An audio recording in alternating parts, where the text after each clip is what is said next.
Alright, so you're watching this because you're probably thinking about getting a remap done for your car and you want to know if it's worth it or not.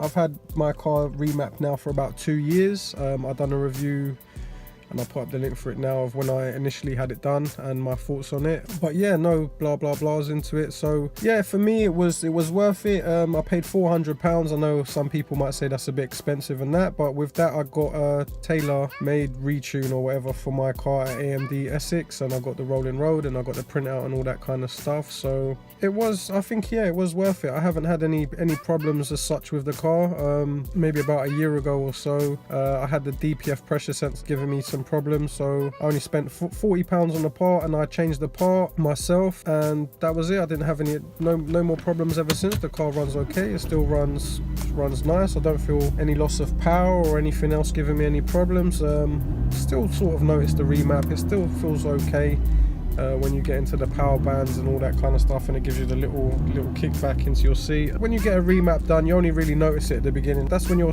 driving fast and you're really putting your foot down and hitting those power bands. After a bit you just end up driving normally. I mean, at the end of the day, you drive around like that, you're wasting petrol and stuff. So I'm a bit more about like the fuel economy and stuff like that, just driving to work, everyday driving, just driving to the shops or whatever. Fuel gains, yeah, not really. Haven't really noticed any difference with my remap. It could have been more of a power remap, but I think that was, I hope that was the case. But from my research, I found out that you get more power and you get better fuel economy or fuel efficiency, or whatever you wanna call it. But no, I'm not really. Seems pretty much the same for my car. Doesn't seem anything major. I've seen people saying that they get major differences, but for me personally, 2-litre TDI, 2009 Audi A5. Not really. I've had the car for about 4 years, had the remap for 2 of those years. The fuel economy has been about the same. Power's still good. I've got used to it. You don't really notice it as much, but it's still quite fast for what it is.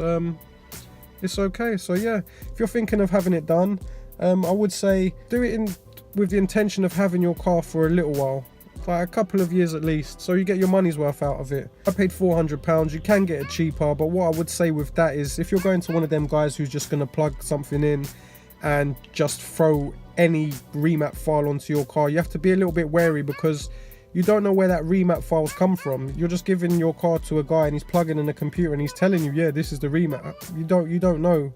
Try and get it when maybe you get a new car and you know you're going to have it for a little while. Don't get it on like a really old car that you're just maybe getting bored with, and because you're not going to really get your money's worth, and people are not really going to pay extra for your old car just because it's got a remap. If anything, they're going to want to probably pay less because they probably think you're a boy racer and you've been just thrashing around everywhere. I think it's okay. Yeah, don't expect too much, like I say in my other video.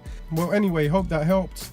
And if you guys have got any questions or anything, leave a comment below. I usually get back to messages near enough straight away. Hope it helped. Take it easy, guys.